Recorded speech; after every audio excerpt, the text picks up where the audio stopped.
RCM, we have to select a system, and people will use it for equipment, and it is up to them to decide where this RCM concept should be applied. But this RCM is meant to be applied on a system with a component function. So there will be a lot of components, and then we have to analyze this as a system base.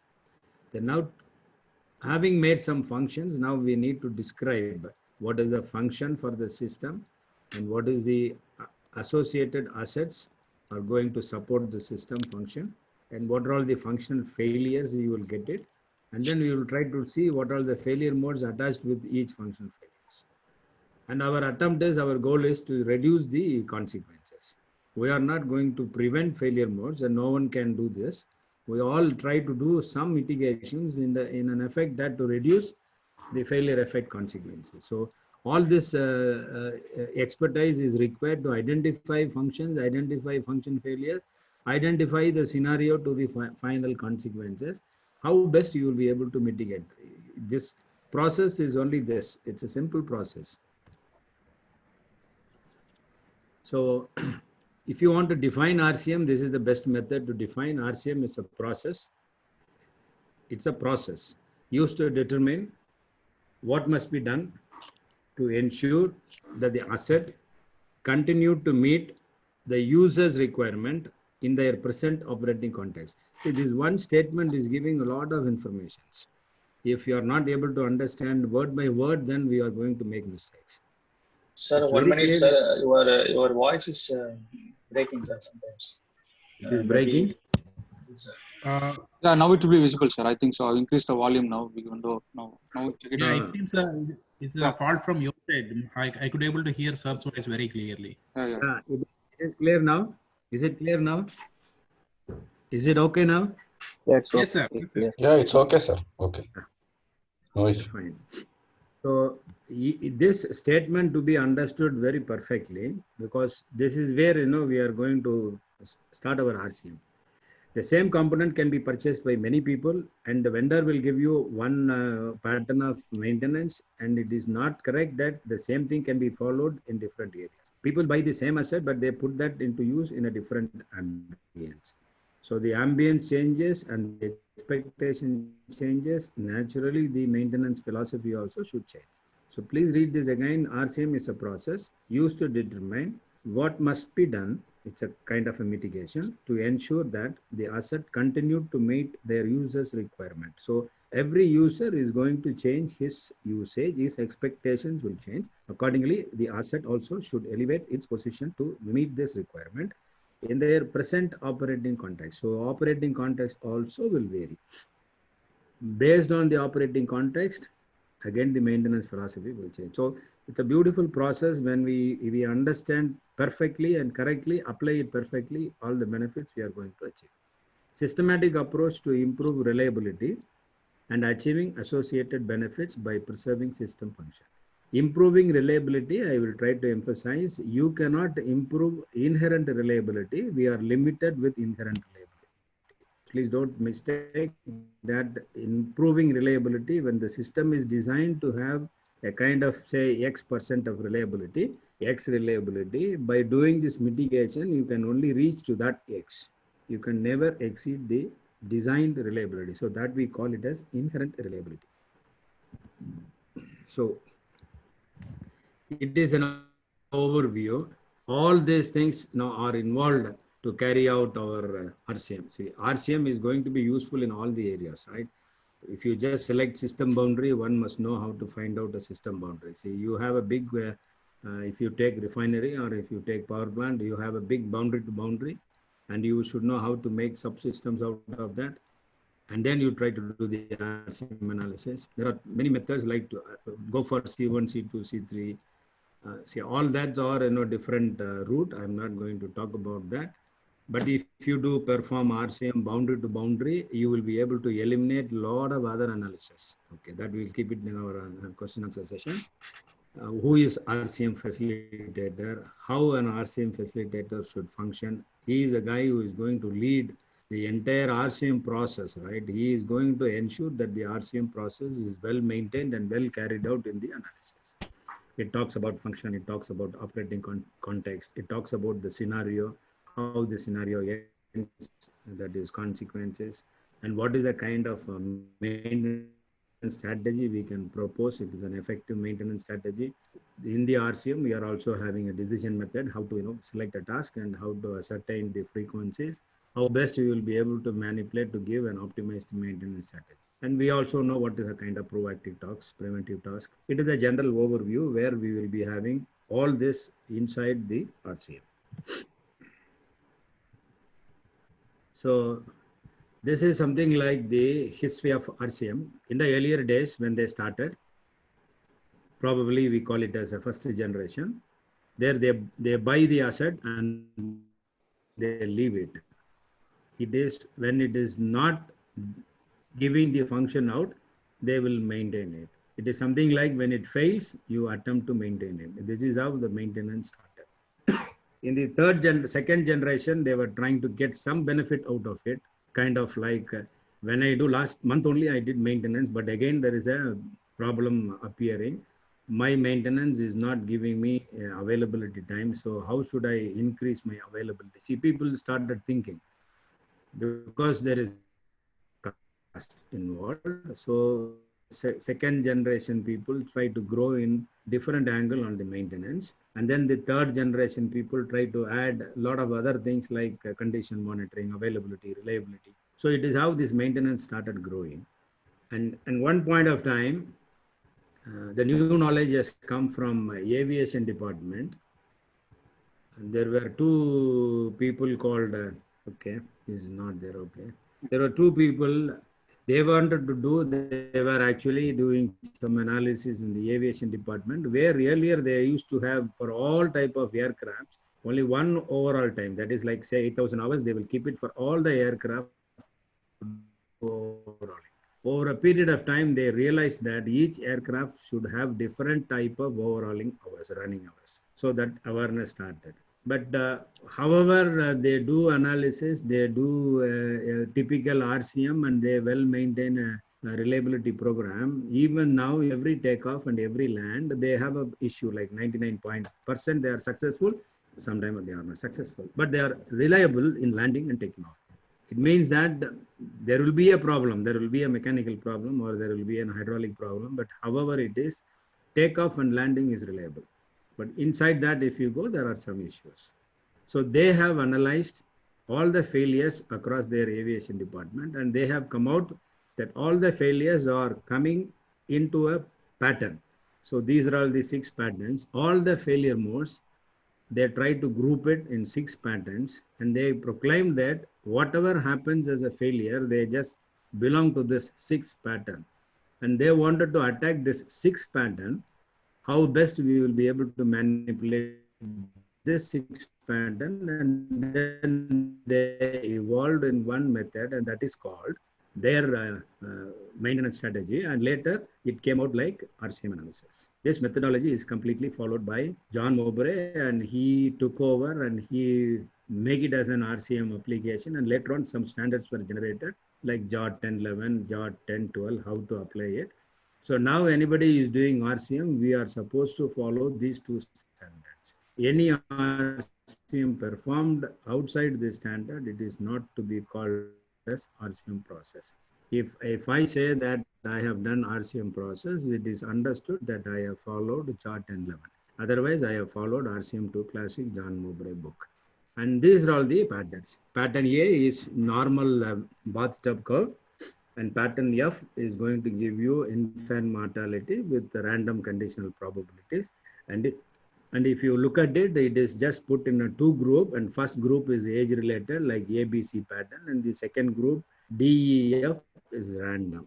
So we should try to understand what is a random failure, and we should understand what is the infant mortality issue and what is the age related issue. How best we will be able to select a task when we understand this diagrams. Bathtub curve I need not explain, because it is an infant mortality and age related. And if you look at the other graphs, B is not having infant mortality, it does only age related issues. And the age related issues in the B random condition probability is it is almost condition same, but only at the age related you are having a peak. Pattern C is gradually it is increasing. Pattern D, almost all the Japanese vehicles are following. Initially, it will be brand new. Over a period of time, it will generate, and the random failure will be constant throughout the period. And mostly some process industries, they try to go for pattern E, because right from the beginning to the end, they are trying to have only random condition probability, a constant random failure. And most of the other people who cannot invest for the at the beginning of it, they will try to have infant mortality, and over a period of time they gain their experience, and then they make it conditional probability constant. So this graph can be used for selecting mitigations, and also these graphs can be used for getting reliability. These graphs can be used. This pattern can be applied anywhere as we think, and then we'll be able to excel in our performance. Next. Okay. This is a graph, we call it as for random failures. We call that in RCM, we never say that a system is, an equipment is failed to function. The meaning is, suppose I have a pump, and then the pump is expected to give 1,000 liters, that is the capacity, design capacity, and the user wanted to deliver like 800 liters. And now, in a common platform, when the pump failed to pump, say there is a 0 liter coming out, they will say pump is failed. It is a general term. When we say pump is failed, it is not developing any flow or pressure. But in our RCM process, the user expected 100 liters.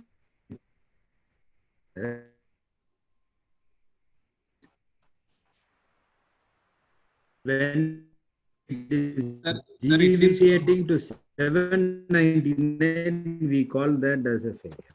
Yeah. Okay. Is it clear now? Yeah. It's clear, sir. It's clear, sir. It's clear, sir. Yeah, we can go ahead. Yeah. Okay. You see something, my internet connected is unstable. Okay. So we have a potential function, and then there will be a lot of potential function happening before our function fails, because they are all, we call it as warning or symptoms before it fails. Fails means function failure. Huh? It is not the asset failure, total failure. Don't think. In RCM terminology, when I say failure, it is deviating from normal operations. Pump is fail means in the normal practice, it is unusable. They are not talking about that failure. If it is deviating from 800 liters to 799, my first potential function started.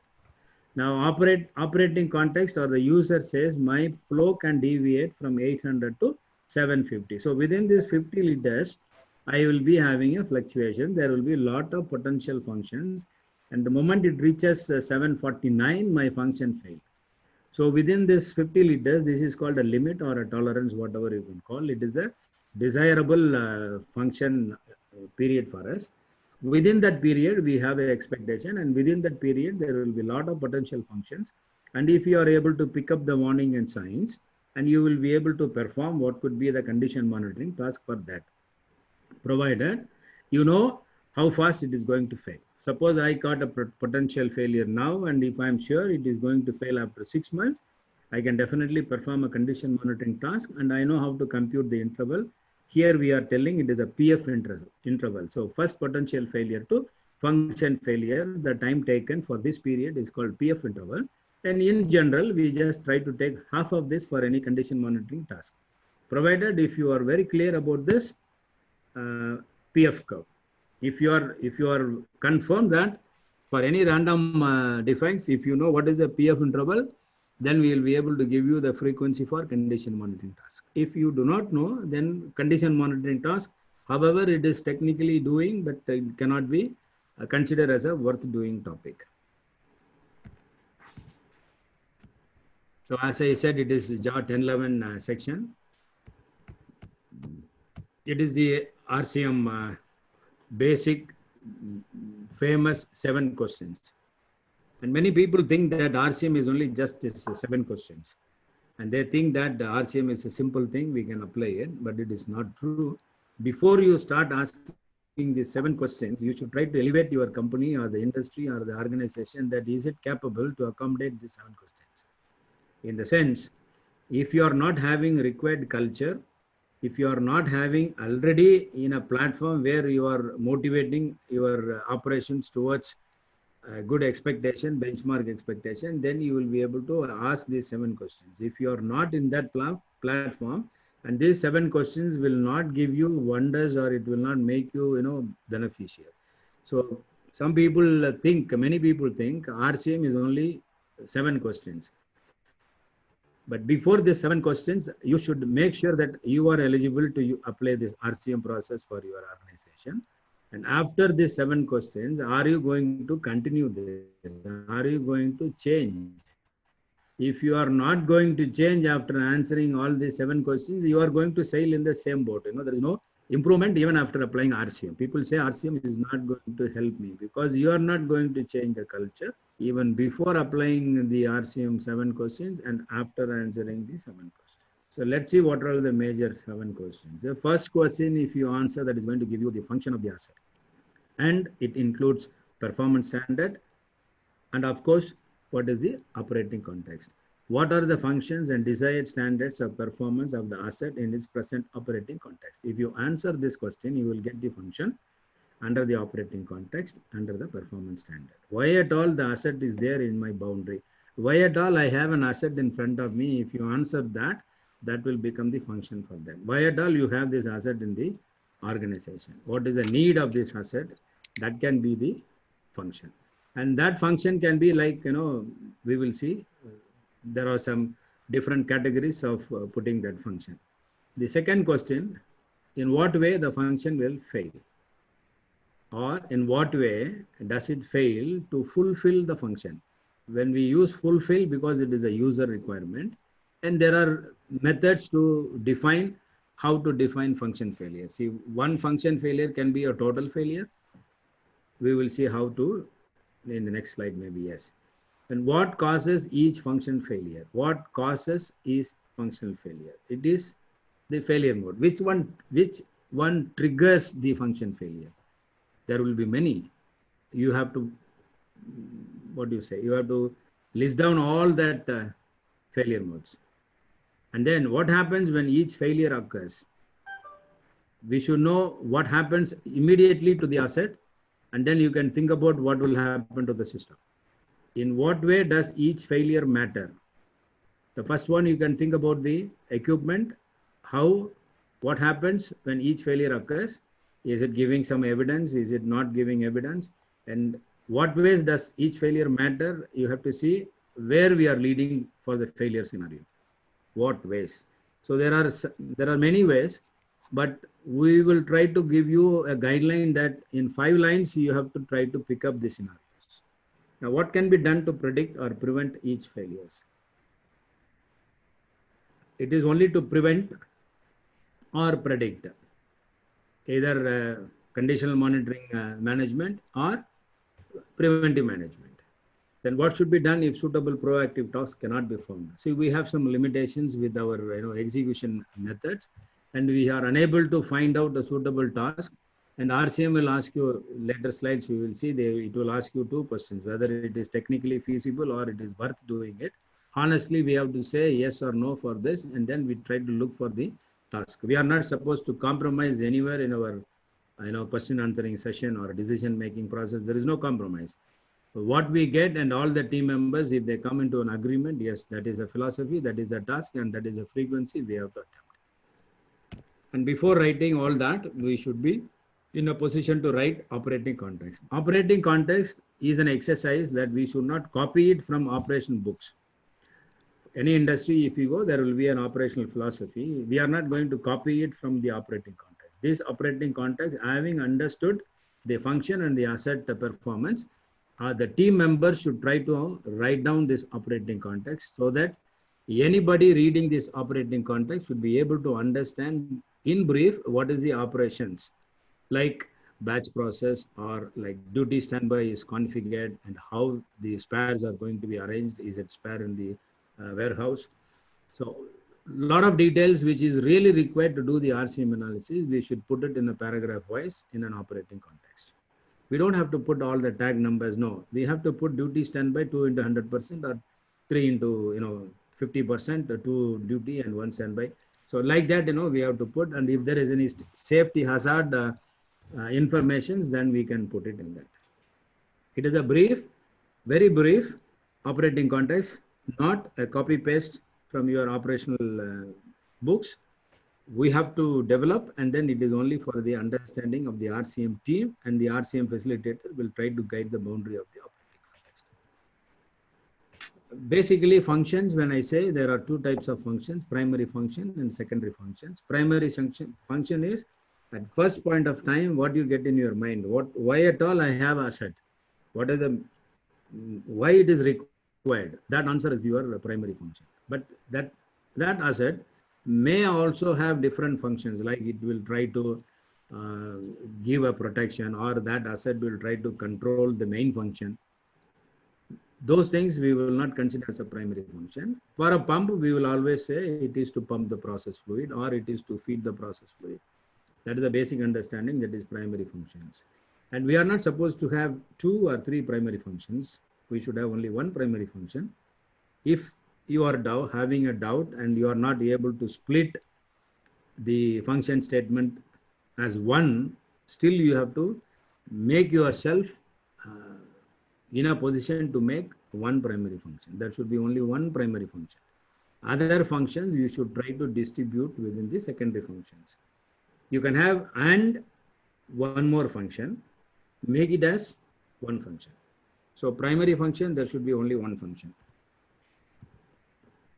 So the first question, when you ask, and then if you answer, that will give you the function, that will give you the performance standard, and that will also give you the operating context understanding. So yeah, we have one standard practice of writing this function. This is the second one.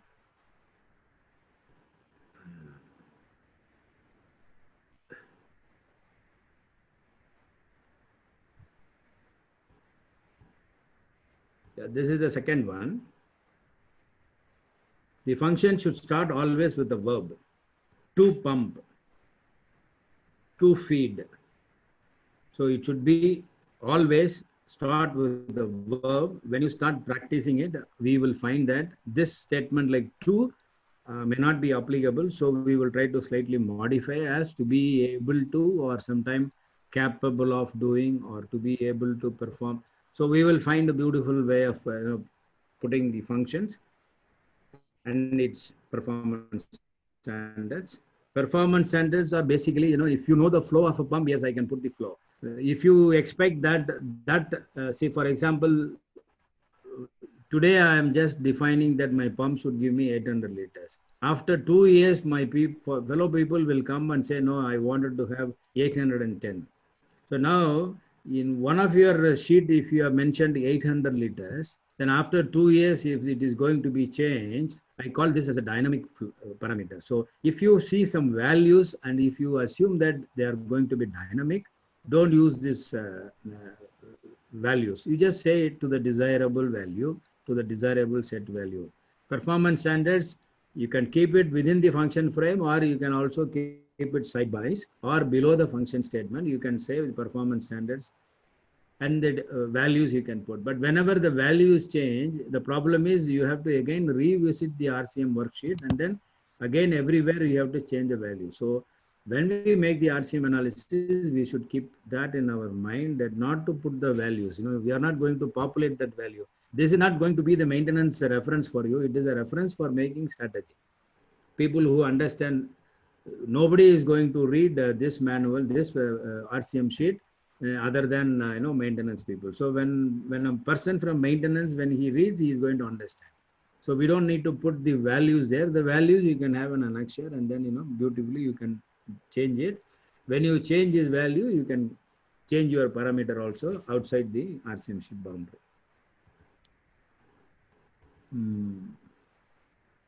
Usually need a different failure management policy. Okay. A pump moving corrosive fluids will usually need a different. Okay. See, this is the same thing I have told you. A pump which is used in a different places. one person is using for a clean liquid and another person is using for a slurry fluid, which is within the design limits, but each pump is having the same components, but the philosophy of maintenance is going to change. So when we write the performance standard and the function, we have to be careful. It's just to say how the functions are going, primary and secondary. In secondary, we are having many functions, and those many functions we like to see in an order. It is a route escape. So we are not going to escape from applying this rule. What is it means is escape. Yeah, escape is environmental. Any function which is related to environmental, we should try to write as a first secondary function. Any function, attached with safety, structural, superfluous, you just leave it, it is coming at the last. Safety and structural is the second primary function we should try to attach. Third one, anything connected with control, confinement, and comfort. And the other one is appearance, and then the protection, and then efficiency, economy, then the superfluous. Environmental functions, I don't need to explain much. Safety and structural, I think I don't need to. Control, containment, comfort. For comfort, I can say if you are having an operating, operator's room, just for his comfort, we are giving him an AC, there is ergonomics. So anything related to that, we can try to pull in that comfort. Appearance, by appearance, many things are different, but they will serve a purpose. Example, if you look for an automobile car, if you look at every car in front of the car, you are having a radiator, but before the radiator, you are having a grill. This grill is not same for all the automobile cars. Toyota is having different, your Kia is having different, your Lexus is having different. If you see, these grills are different, but appearance, they are different, but they are all doing one, purpose. It is giving an inlet velocity for the air when the car is moving. So though the appearance is different, but they are giving a design parameter. So that is there, we have to pull that as an appearance function. And then protection, tripping, safeguarding, efficiency, economy, what is the performance you have to calculate. Superfluous is for an existing plant. Sometime, they would have done a modification and that is not appearing in your PID, and then you make a maintenance strategy. A reality, when you go there, you may not find it. So if there is a function like superfluous function, we will be able to take it and analyze it and leave the mitigation strategy, and for the client to either accept it or leave it. It is an example. And there was one example here. Sorry, I'm going back. It is a primary function example. Summarize why the asset was acquired in the first place. This is what I told you, why at all it is required for us.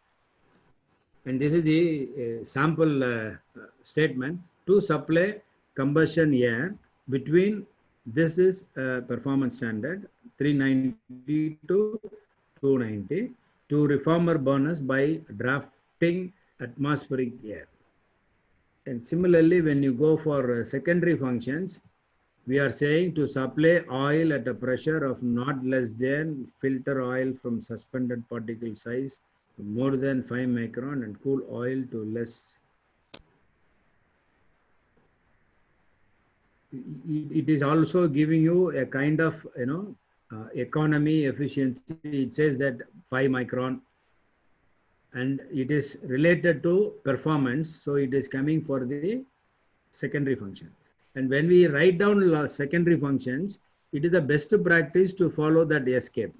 First you bring environmental, then you bring structural, then you bring control, containment.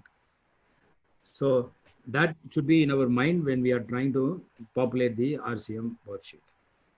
When I'm telling you that we are preparing RCM worksheet, my mind is there.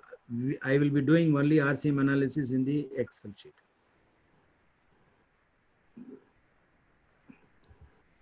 And in second question, in what ways can it fail to fulfill its function? So as I said, not at all, too little, too much. There are three classifications. Function failures can be written. I don't have to tell you the numbering system now. When we go back, we will see when there is a format, we will see. Otherwise, one function failure. Now I have given you 3 function failures. So function is number 1, and here function failure is 1.1, 1.2, 1.3. Now for 1.1, if I get failure mode like 10 failure modes, the numbering system will be 1.1.1 up to 10 or whatever. So numbering system is very simple. You will be able to follow when you start practicing it. So functional failure, when you first you should see there is a total failure, and then you should see there is a partial failure. Partial failure can be either too little or too much, and that is how we should be able to split function failure. And for every function failure, we try to look for the event which is going to trigger the function failure, and that event we call it as failure mode. So anything triggers function failure is a failure mode, and we need to analyze that failure mode for our potential, optimized mitigations.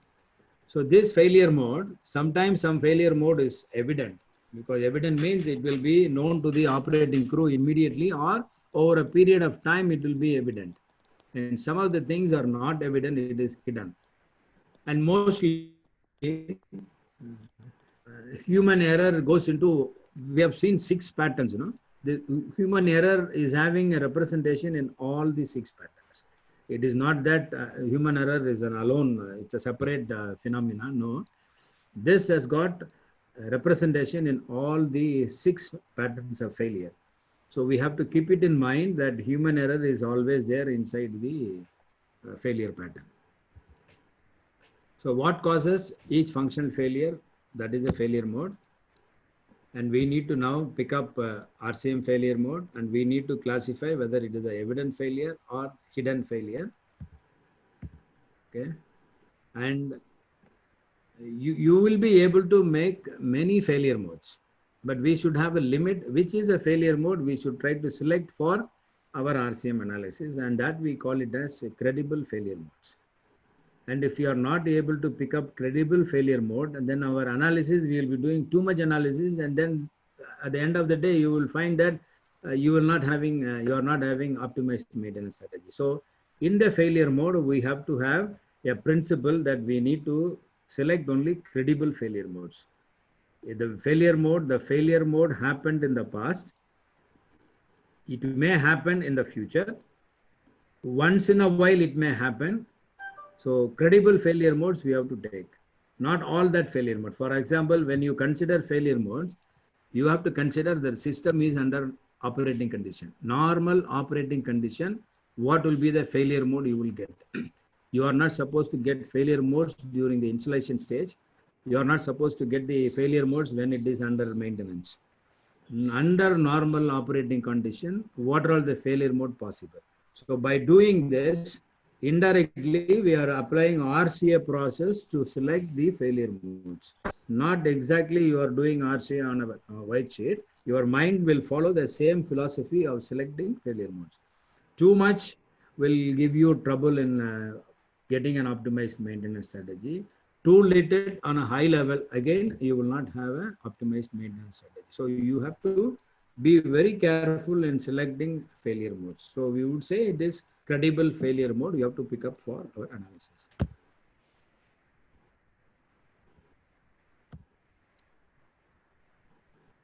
So failure mode constitutes reasonably probable cause and function failure. Failure mode shall be identified at a level of causation to identify an appropriate failure management policy. See, this failure mode level of causation. See, I can say very simply bearing failure, I can say bearing seizure. People definitely understand when we say bearing failure, but for the RCM analysis, I don't understand that. Bearing failure, yes, it's failed, but for what? How it failed? People generally will say bearing failure, and I cannot now analyze with the bearing failure. If I do it, I'm making mistakes. So I need to know why that bearing failed. Is it because of the material defect? It is because of the lubricant contamination or degradation or lack of lubrication or no lubrication. So this causation we have to write. That is why we have put here level of causation. So generally in your RCM sheet in the failure mode column, we should not use the word failure. We have to find out the cause of that failure. There is no way I cannot avoid writing failure. Yes, you are allowed to write failure, but you have to write bearing failed due to lack of lubricant or lubricant degradation. When I say lubricant degradation, it is not having any connection between bearing failure and for the causation. Lubricant degradation I can analyze as a separate failure mode. So I don't need to attach with the bearing failure. So when we select failure mode, we have to be very careful. Causation should be there. Otherwise, we will not be able to go for a mitigation. So failure modes that include happened before. So this is how to select failure mode in general. What happens when each failure mode occurs? This is the failure effect. Immediately what happens? Failure mode is evident or not evident. We are having two branches. Okay, we will see in the next slide. Either it is evident to the operating crew or it is hidden. Now, we have to write the failure effect, which otherwise we call it as a scenario, how the failure mode starts and what are all the stages of this manifestation and where exactly it ends. This is the simple story of that. If you have to visualize and imagine yourself and then put that in the failure as a consequences. We try to advise you that everyone will have their own way of writing it. So instead of having too many varieties of pattern, we will try to say you write first line, second line, third line, fourth line, fifth line. Right? In the first line, we have to say whether this failure mode is evident to the operating crew or not. We will have to write that is the first statement. When I read after 2 years as an audit, the external auditor will read the first line and then he will understand whether the first line is giving me evident or hidden. And then we have to say what is the adverse effect of that, either to the equipment or to the system. Potential secondary damage is there or not? Is it loss of protection or what? So first we have to say, yes, this is resulting this much failure, and there will be a temperature transmitter or there will be a pressure sensor which is going to give me an appropriate alarm in the control room or so. So it is evident. So that way we have to see. Suppose there is a pressure switch, it is not going to do that, it becomes hidden. Okay, so we have to, first line, we have to mention that whether by any way the operating crew is going to get this failure mode, evident or hidden. And then what is the local effect and what is the system effect? Is there any potential secondary damage or not? And then how you are going to repair it, how much time it is going to take. Now, when I say there is a potential secondary damage, now I need to specify what is the consequence for that. If it is a hidden consequences, I'm going to declare it is a hidden consequences. If it is evident, I'm going to say whether it is going to give me safety or environmental consequences, or it is going to give me an impact on operational, so it is operational consequences, or no operational consequences. So finally, when we write the consequences, we will try to these 4 broad categories, either hidden consequence, safety environmental consequences, operational consequences, no operational consequences. So when we write this, it is better always to write in steps like this so that a person who is going to audit this RCM sheet also will understand and then take the same route how you have analyzed. So this is the failure consequences. There are 4 types of consequences: hidden failure, safety environmental, operational, and no operational consequences. Hidden failure is a failure which is not actually known to the operating crew. If that is going to be evident over a period of time, then that will come as evident failure. And for all evident failure, we are having other 3 consequences. If it is a hidden failure, we will be treating that in a separate path. So in what ways each failure matter is going to be the 4 consequences. So all our analysis will end with these 4 consequences. And once you make sure that this is the consequence, then we will have our decision approach to find out the mitigations.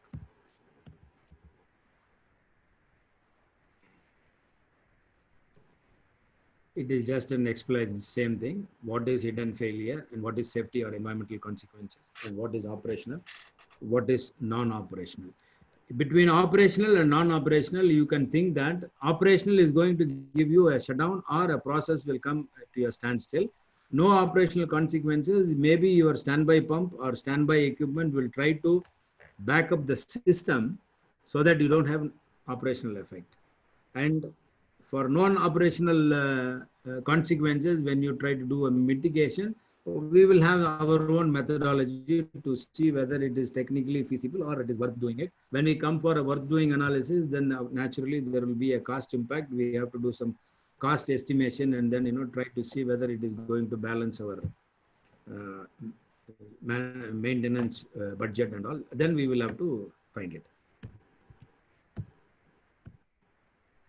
Consequence categorization. Yeah. Yeah, this is the same thing I have explained now. And what should be done to predict or prevent each function failure? So in RCM, we are having a route. It is called RCM decision diagram. So once you know that which route you have to take, whether it is a hidden failure route or safety consequences or operational consequences or no operational consequences, then we will be able to go through the RCM decision diagram and then answer all those questions. Then we will try to find out. If it is a hidden failure, if we are not able to find out a condition monitoring task or a preventive maintenance task, then hidden failures, we should try to do a task which is called the failure finding task.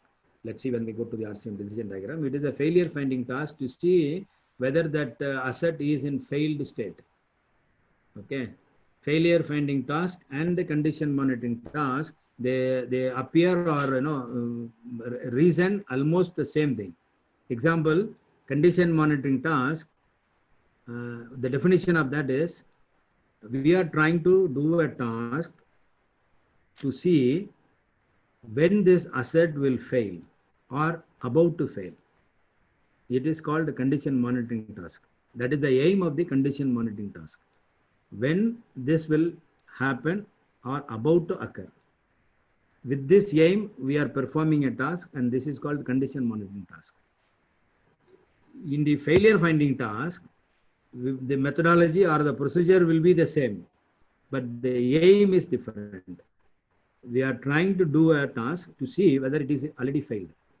A task which is performed to find out whether the asset is already failed in its function, it is failure finding task. If the task is performed to see when it is the function is going to be failed or about to fail, and that task is condition monitoring task. Maybe the condition monitoring task and the failure finding task, the procedure may somewhat same, but the aim is different. And when it comes to safety and environmental, when we are not able to find out suitable mitigations, we have one route. Either we can go for multiple tasks or default we can recommend for a redesign. If this RCM is done prior to feed input, the redesign has got a value. After you select, after commissioning, when you are trying to go for a redesign, then we have to say it is suggestion given, because the selection of equipment is having this risk.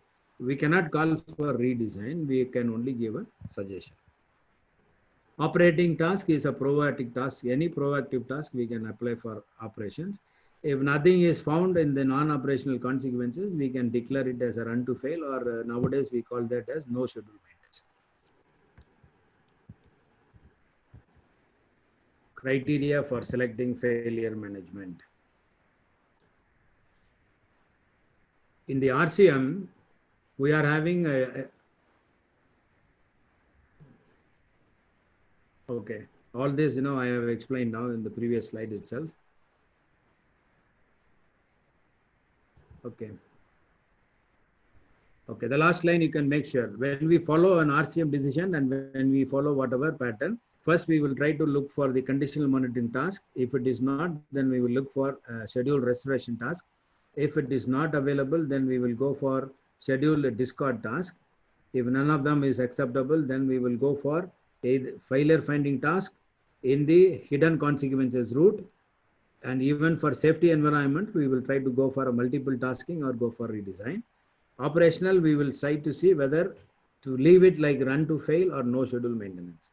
The moment when I say run to fail, people should not get confused that we are allowing the asset to fail completely. No. Run to failure means we are allowing the function to fail. For the same example, we are allowing the pump to fail from 800 liters to 799. We are not allowing the pump to give zero flow at all. No, we are allowing the pump to fail function. So when we say run to failure, it means we are allowing its function to fail.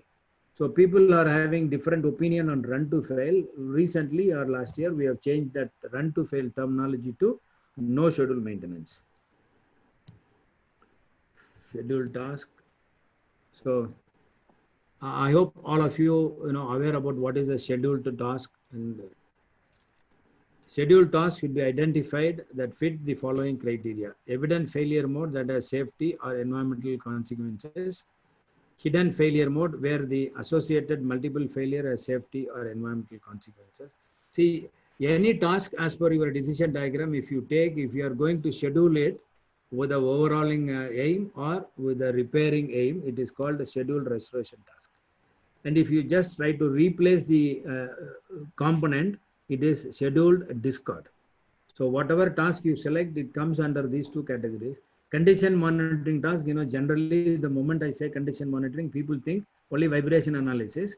But there are many other things in the condition monitoring tools. We will be able to monitor a pump with its performance, compressor with its performance, turbine with its performance. Trending this performance and monitoring the performance is also a condition monitoring task. So always don't have an opinion that when the moment we say condition monitoring, it is only vibration sensors and then thermography. No. By monitoring and trending the performance also, we will be able to analyze the performance of the asset, and that also is going to be a part of our condition-based maintenance. Okay. Categories of task: on condition task, just what I was explaining now, scheduled discard and scheduled restoration. Actually, in the decision process, first we should look for condition monitoring task, and the second we should look for scheduled restoration, and the third we should look for scheduled discard, and the fourth one we should look for failure finding if it is a hidden failure. And when you get the failure finding task, we have some methodology to find out what should be the frequency of doing failure finding task, and then what should be the default. Okay, proactive.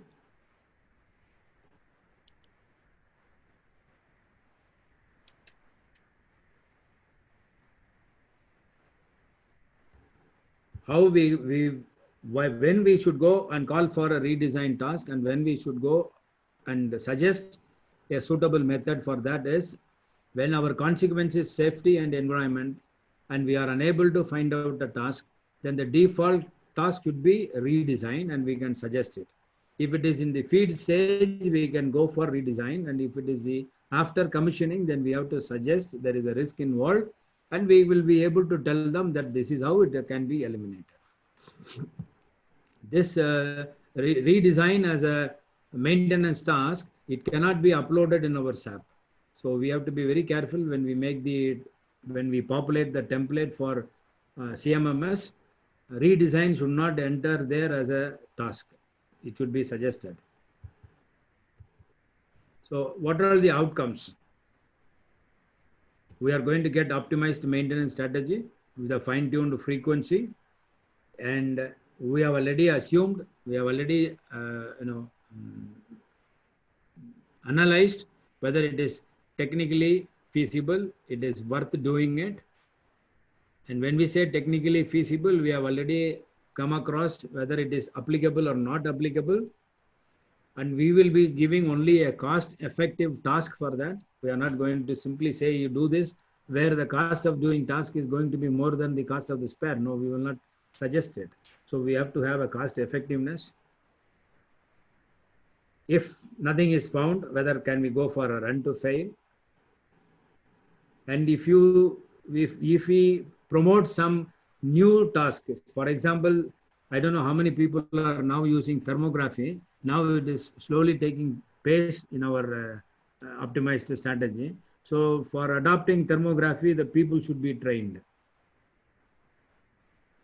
For condition monitoring, you are having some levels. So we train people to read that. Similarly, for a new technology like thermography, yes, we have to. And for electrical motor, if you go for current signature analysis, yes, people should be trained in that level. So all that if you do, basically you are going to have improvement in knowledge and the organization will be benefited. In general, if you look, it's an overall pattern, it can vary. But in general, we say that there could be like 33% hidden, 25% for predictive, 5% for preventive, 30% just run to fail, 4% redesign. Don't just give this composition, it does come from some analysis and then it is an approximate representation. It need not be the same figure for everywhere. No, it will vary.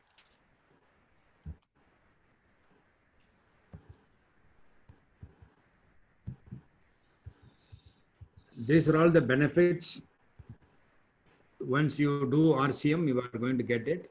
Increased availability through elimination of reduction failures. When I say increased availability, don't think the plant is designed for 95% availability during the feed state, and that is the availability for your plant.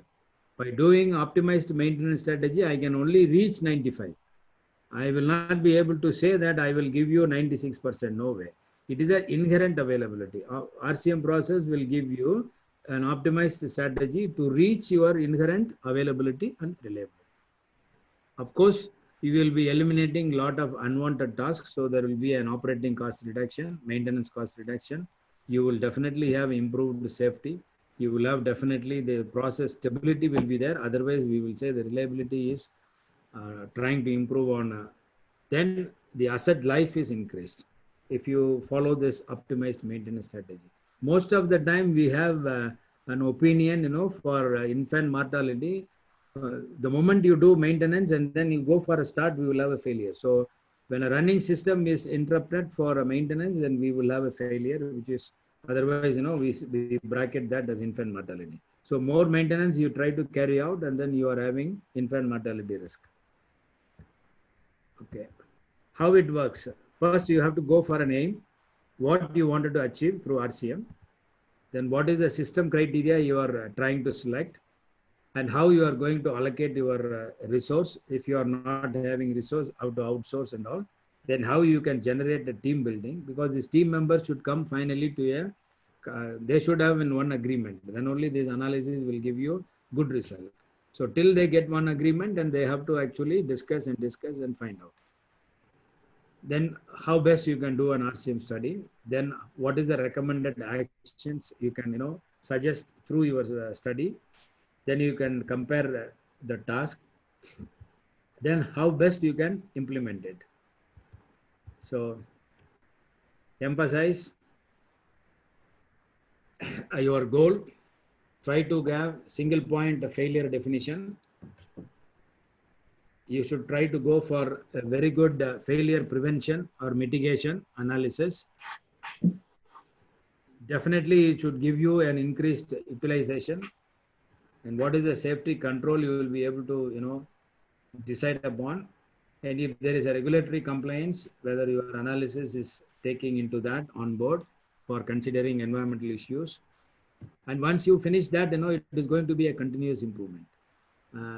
I would not suggest that if you have a software and then you will be able to do audit and all, but when this is performed in an Excel sheet, I can 100% guarantee that every 2 years you can do an audit, and then you can do a continuous improvement on that. So to do RCM, we need to have more informations.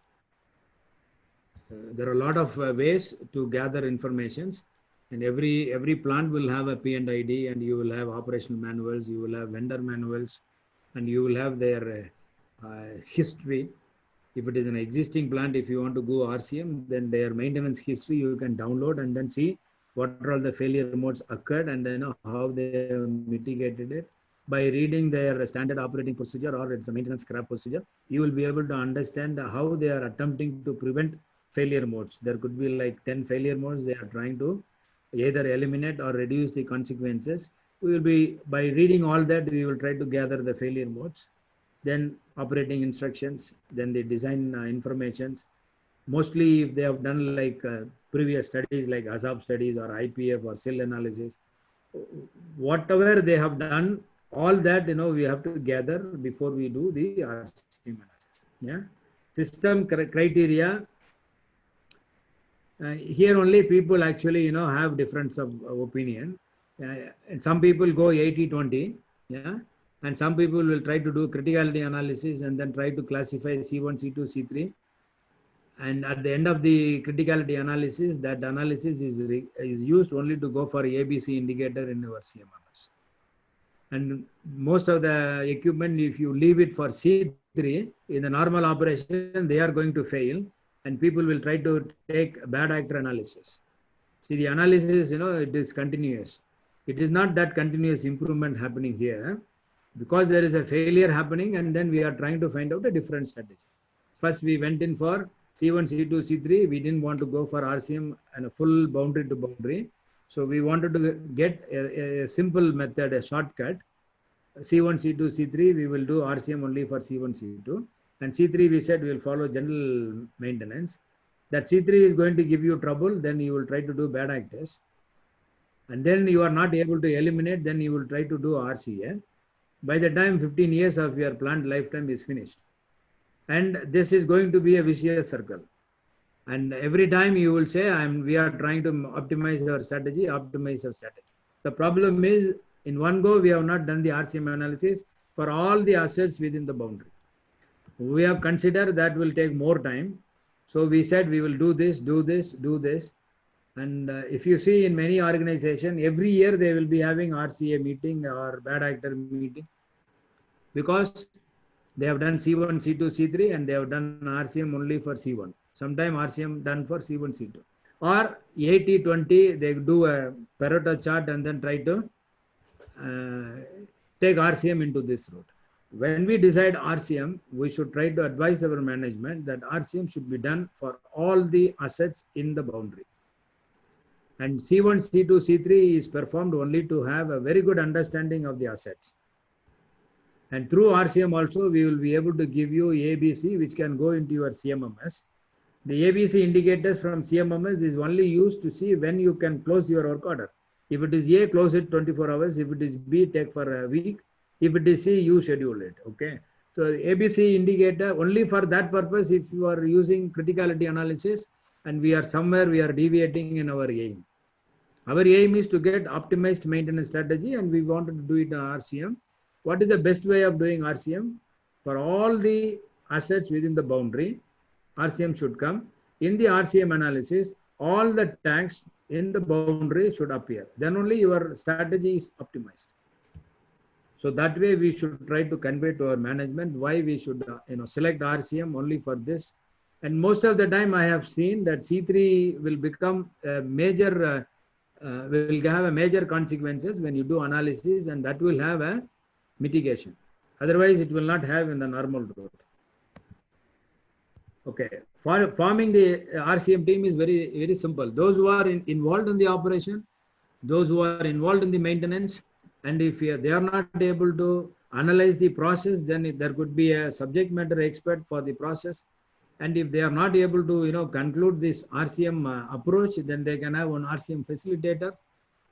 So forming the RCM team is like one person should try to lead RCM, and he becomes the RCM facilitator, and all the engineering discipline subject matter experts. And if it is a brand new equipment and none of the people have knowledge, then we can invite the OEM representation. So otherwise we can have our own process people. So where we don't have data, where we look for data, we can bring people as a representation, and then we can form a team. And one senior person having more good knowledge, how to apply RCM, how to go for this aim, that person can lead the team, and he can become the RCM facilitator. Applying RCM process is, again, it is how you plan it, and then how you call your review groups, and planning and scheduling and arranging, and how much time it is going to take for analysis, how we have to guide it, which is a failure mode is going to be, generate more tug-of-war between disciplines. The facilitator should be able to control and ask relevant questions so that these confusions will not come. So RCM facilitator is the person to guide, and he should be capable of asking the right questions. And then we will be able to do the RCM analysis. Applying RCM process, planning. I don't have to emphasize anything planned is it is half well done. So we have to have a planning, and mostly this RCM facilitator will do that. How much time it is going to take, or complete RCM for a system. Accordingly, he should invite the members and then try to do it. If you outsource this, outsourcing team will try to generate 90% RCM analysis, and in one workshop they will sit, and then the ownership will be transferred. So the team organization should decide whether to develop an in-house team or get it done from the outsourcing, and the outsourcing team, when they come, they will try to share this knowledge, and then the ownership is handed over.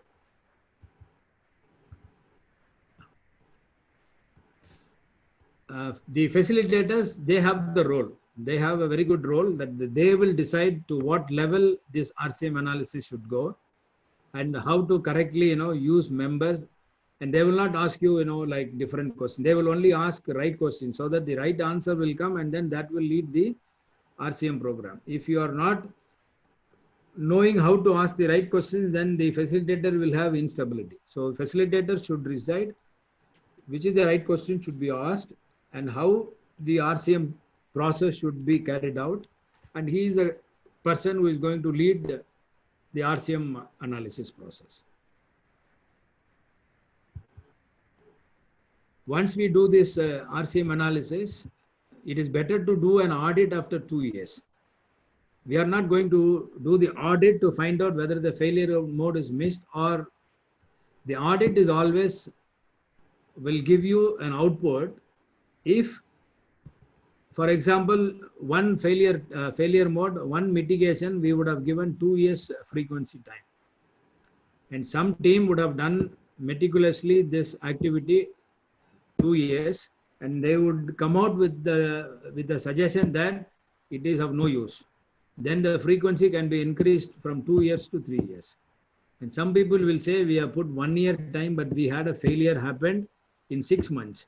Now, mitigation cannot be varied, but the frequency can be fine-tuned.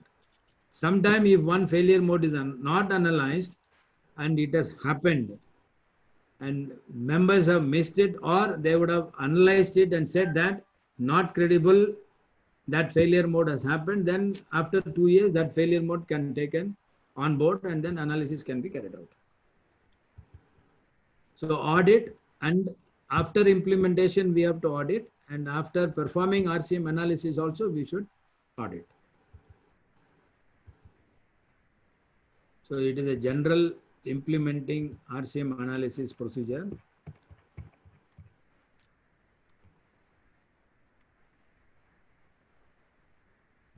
How we are going to take it stage by stage. It's giving you an analysis, and then it is going to give you a failure management policies when we are trying to go as per the decision. And when we apply it, we are going to be benefited, and the implementation should go with how to plan our activities and how to schedule it. Planning and scheduling, I don't need to explain. And how you can follow up your performance analysis for that. This is just a fundamental flow chart that how this implementation process will go. And this is the default actions. If you are familiar with the RCM analysis 2 book, or JAR 1012 or 1012, you will see a similar process diagram as a decision diagram. And here if you see, will the loss of function caused by this failure mode on its own become evident to the operator? If you say yes, then we will go for safety environmental consequences, and then we will go for operational consequences. If you say it is not known to the crew, then it becomes hidden consequences. Then we will start asking questions. First one will try to give you, is there any task, condition-based task?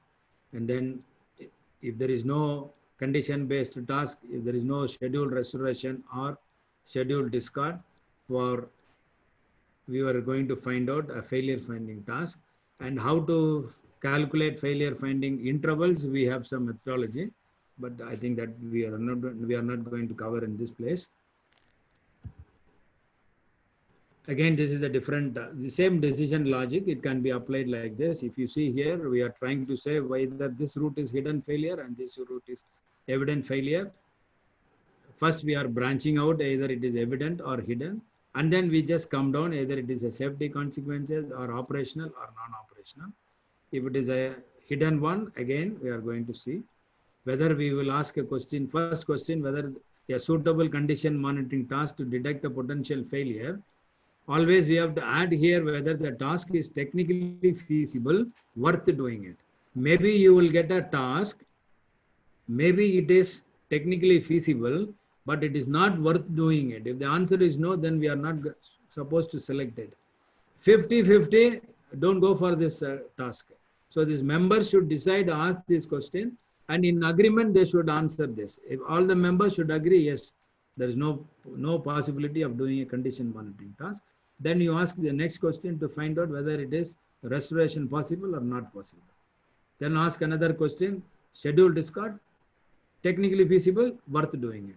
When I say worth doing it, you can do some cost effectiveness. See, generally, I will always say that cost of doing the task, if it is more than the spare cost, then don't do it. It is the first rule, you can skip it. Cost of doing the task, if the cost of doing task is going to be more than the spare cost, don't give the task. It is better to go for run to failure. When it runs to fail, standby pump will come for system backup and do a corrective maintenance, and that is going to be an effective task. In our decision approach, no schedule maintenance is also one of the tasks. When we say no schedule maintenance task, don't think that we are just leaving it without any task, without any mitigation. No. No schedule maintenance is a task which is a cost-effective task based on RCM analysis. So never have an opinion that when we say no schedule, we are just leaving it without a task. No. This is another process methodology. This also we can do it. Start from somewhere and establish your criticality levels and try to go. So these processes, you will be able to make an RCM versus FMEA, okay? FMEA is known as failure mode effect analysis. If we were trying to do it on an equipment, we will be trying to see what is the risk it is going to give. And this method is useful during feed stage. And that is also called FMEA, failure mode effect analysis. In the RCM also, we are calling that worksheet as failure mode effect analysis. So now, in the RCM approach, the one we are going to make, we will be calling it as only worksheet, RCM worksheet. We will not use the name as failure mode effect analysis, but it is the failure mode effect analysis as per RCM book, as per standard. But this FMEA through the RCM approach is not same as the previous FMEA done on an equipment during the feed stage. The FMEA on an equipment is done on the feed stage is going to give you with the aim of finding the risk. But this FMEA in the RCM route, we are trying to perform it with the aim of strategy development. So this FMEA name looks to be same. So I wanted to put it this way. FMEA equipment is done before feed. RCM, the failure mode effect analysis, is recorded in a worksheet. It is called the RCM worksheet. So when you see here, RCM address not only the function of the asset, but the performance standards must maintain as well. If you look at the FMEA, we will not pull inside the performance standards. And FMEA is done on an equipment. In equipment in a warehouse also, we will be able to do. If an equipment in the system, if you do it, it becomes RCM. But FMEA cannot be the same.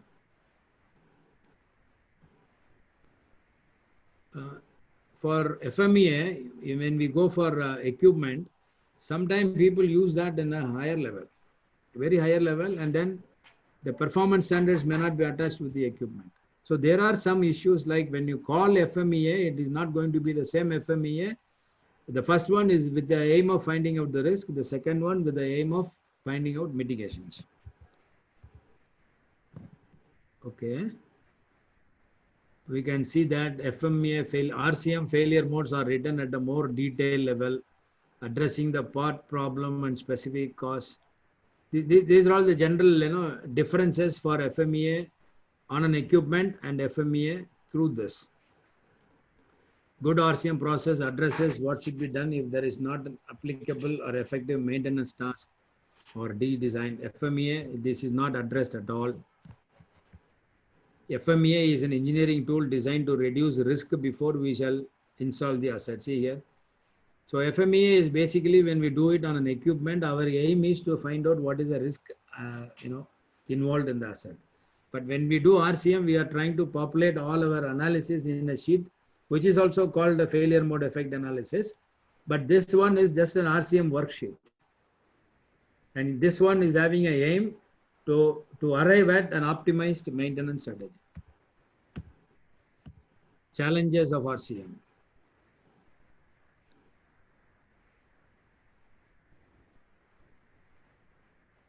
Okay.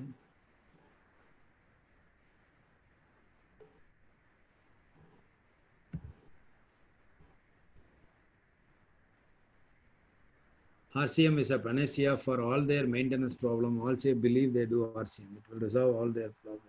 See, as I said in the beginning, when you are trying to perform RCM, you have to be very careful. Just applying these 7 questions, you are not going to get any improvement. Before you apply the 7 questions, you should be in a position where you will be able to get the knowledge transfer. After applying this, analyzing the 7 questions, you should be able to in a position to adapt for the change. If these 2 are missing, then this exercise is not going to give you the benefit at all.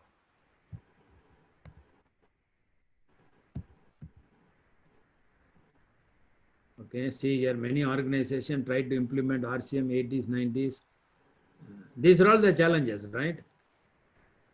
One of the challenges, nowadays people try to take a shortcut method. The shortcut method is they feel doing RCM is going to take a huge amount of time. No, it is not. And the cost of doing is going to be more. Again, it is not. The entire EPC value, if you take the RCM analysis, is going to take somewhere 7 to 12%. For the entire EPC, before you commission, you are going to have more time. 2 years you will take for installation commissioning. And 1 year, if you give for RCM analysis, entire thing will be done in 1 year. You are getting an optimized maintenance strategy. People are not able to properly plan it. And after that, they wanted to perform RCM. They say it is a huge time, so they wanted to go for a shortcut, C1, C2, C3 analysis. Then they start with that, and then they end into trouble. So this vicious circle continues. And some people suddenly say, well, let us see the RCM. And when you give optimized strategy, they will not adopt it. One good example I can tell you, in the RAM analysis, during the selection of equipment, we declare that one equipment should be duty and the other equipment should be standby. And when started, the operation people, they change it. They don't consider duty as duty, standby as standby. They will operate it on a timely basis. Equally, they either 80% duty or 20%. The fundamental, why at all the standby is actually given for the system, they just deviate. The standby is given to the system. It is 100% standby for the system function. It is not 100% spare for the duty. And many of the industries, for almost all the industries, they run the standby every 3 months. It is totally wrong. Then they will not get reliability and they cannot blame RCM. You fix up duty standby, RCM strategy is developed. Standby is standby. Suppose you are having a 45 years lifetime for a boundary. Standby will become sit there as a brand new. That is a system standby. It is not a equipment standby. But our people think this is not at all operated. Why we should waste an asset? So we will try to use it. So they apply their mind in between, and then the complete strategy is disturbed. Always on a reliability platform, standby is standby, duty is duty. When duty fails, standby will operate. maybe for 1 hour or maybe for 1 day. When the duty is come back, then the duty should go. After 25 years, the duty is completely not maintainable, then buy a new one and then keep it as a duty. This standby will be always standby. So this is the philosophy we are creating in the reliability during RAM analysis before the feed input. After we start operating it, we are operating in a different way. We are not supposed to blame the RCM output. This is one of the challenges. When we are making the analysis, when we sit for our RCM with the team, we have to make sure. That is the reason, in the beginning I said that we have to write an operating context. All our analysis is based on the operating context. If you say we are going to operate equal time-based operation, operating context, you just put it and then make the maintenance. Because you are trying to operate it this way, parallelly at the end of 20 year or 15 year, both the assets will be down because both of them would have reached the age-related issues. Well, they are all the challenges. What is the various program in the ES TQM? When we go for TQM, we will try to coin a different statement is prevent maintenance. We are talking about what are all the optimized maintenance strategy that we can follow in our preventive maintenance program. When we go for TQM, we will just say that preventive maintenance. Quality circles and Six Sigma, they're all okay. It's an improvement of operations.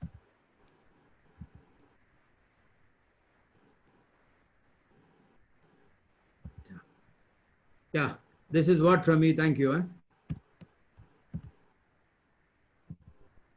is that? Yes, sir. Question and answer session. Where is that slide? Question and answer slide is missing. Yeah, sir. I think so. It's missing, sir. Yeah. So we'll go ahead for a question and answer session, sir. Our session is complete. Yeah. This is the last slide, sir. Yeah. I think I have covered it in my time, or I have taken more time. I don't know. No, sir. It is covered under the stipulated time, sir. Okay. So any questions, we will be able to. One question, sir. This is Rajagopal. Yeah. You have said standby is standby. Okay, sir. If I'm having system, two pumps are there, A and B. A pump is running continuous. A pump having some problem due to unable to function, that pump failure happen. So B pump I am approaching the running. That time B pump standby still ideal for 1 year, 2 year. I'm not at all run. Okay. That time B pump also having problem means what I have to do. You are saying B is the standby. You need to perform the. See, when you are saying standby, my function statement for that is to be able to protect the A pump performance, okay, or to be able to protect the system requirement in the event of duty pump failure. That will be the function for the standby, right? Okay. Yeah. Now function failure, we have to say the failure mode is standby failed to start on demand. That's what you are now telling me. Yes, sir. When we take that failure mode and when we analyze its failure effect, we will be in operational consequences. And the fail to function on demand or fail to start, that becomes the hidden failure. It is not known to the people. And then we will be having a mitigation task called failure finding task. And for this example, this will become a health check of the standby pump. So periodically we have to switch on and switch off and then note down the parameters, performance of the standby and have a condition maintained. It is called health check. You would have probably seen in all your fire and department, every day they come, they have a call, they take the fire station and then they will pump water and then they will see the health condition and stop it. Similarly, we will be doing a health check for the standby every 3 months that we will try to see from our failure finding frequency analysis. Then there is a health check done.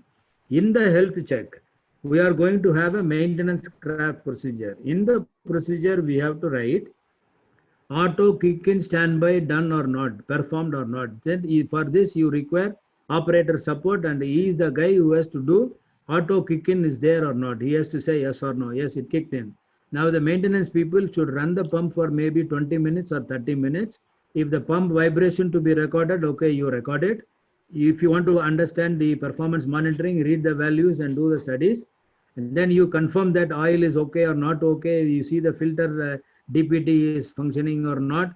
All that you have to put in your maintenance scrap procedure, and every 3 months a work order will come to see whether the standby pump is in health condition or not. So now if you make sure that the standby pump is there, when the duty pump fails, your system will be protected by the standby pump. So this is the optimized strategy for the standby pump. Thank you, sir.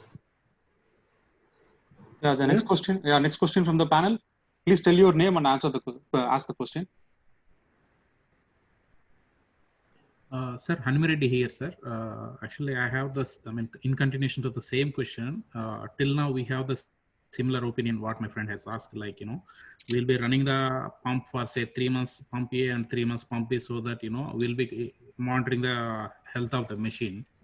So yeah, I'm completely buying your idea, sir. On the other side, what would be the disadvantages or, negative effects if we operate in 3 months A and 3 months B? Just like to know, sir. See, in the first place, you are having a standby is based on the RAM analysis. Yes, sir. Otherwise, you will be having only one pump as per the design. The RAM analysis says that the system becoming unreliable, and if you do not have one more pump, to make the system reliable, a new pump is introduced as a standby pump. It is not 100% spare for your duty. This is 100% spare for the system reliability. It is something like having a fifth tire in your car. It is a stepney tire. When we change the tires, we are not supposed to change only 4 tires or keep the one of the best driven tire as the spare tire. No. When we change the tire, all the 5 tires we have to change, because we are looking for the reliability of our family safety while driving from point A to point B. So most of the people in a car, they only change 4 tires. It is wrong. There is no reliability concept. Similarly, in the industry, we have given, as per the RAM analysis, a standby pump is given. And in the operation, people think this way: I have a 2 pump, why not I switch over? That idea should not come on a reliability platform. The moment we allow, the moment we yield, we are not having reliability as our goal. So people, 100% everywhere, people make this mistake. They get standby, and the operations they feel they are given an advantage of operating either this or that. No.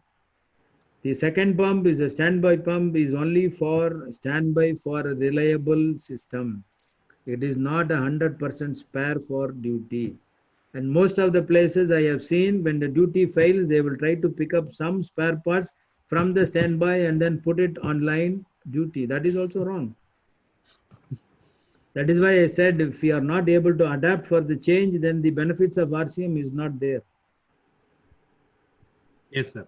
Most probably, I think every operating personnel may be doing this one, maybe because they were not trained properly. Yes, of course. That is why I said, before you start asking the 7 questions, you should be elevated in your culture to receive this. Otherwise, this RCM, may not be useful for you. True, sir. Agree with you, sir. Yeah, yes, sir. Another question from the panel.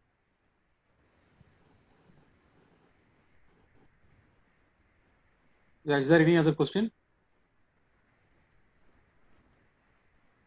Yeah, shall we close the session now? If you have any questions, you can drop me the mail over visionmonitoringsystems@gmail.com. Thank you all. Thanks for joining this session. And I want to thank Mr. Edwin Brony. We made all the efforts to complete this session on a stipulated time. So thank you for your time and patience to stay with us. Thank you, sir. Thank you. Thanks from the Mission Monitoring System. Welcome. You are all welcome. Welcome. All the best. All the best. Thank you, sir. Thank Thanks you so a lot. much. Yeah. Thank you, sir. Thank you so much, sir. The session is so informative. Thank you, sir. Yeah, thank you, sir. We can leave the. Thank you. Yeah, thank you, sir. Thank you, sir. I'm Thank leaving. you. Yeah. Thank you. Bye. Thank Bye you, to sir. all. Thank you, sir. Okay. Okay. Thank you. Thank you, sir.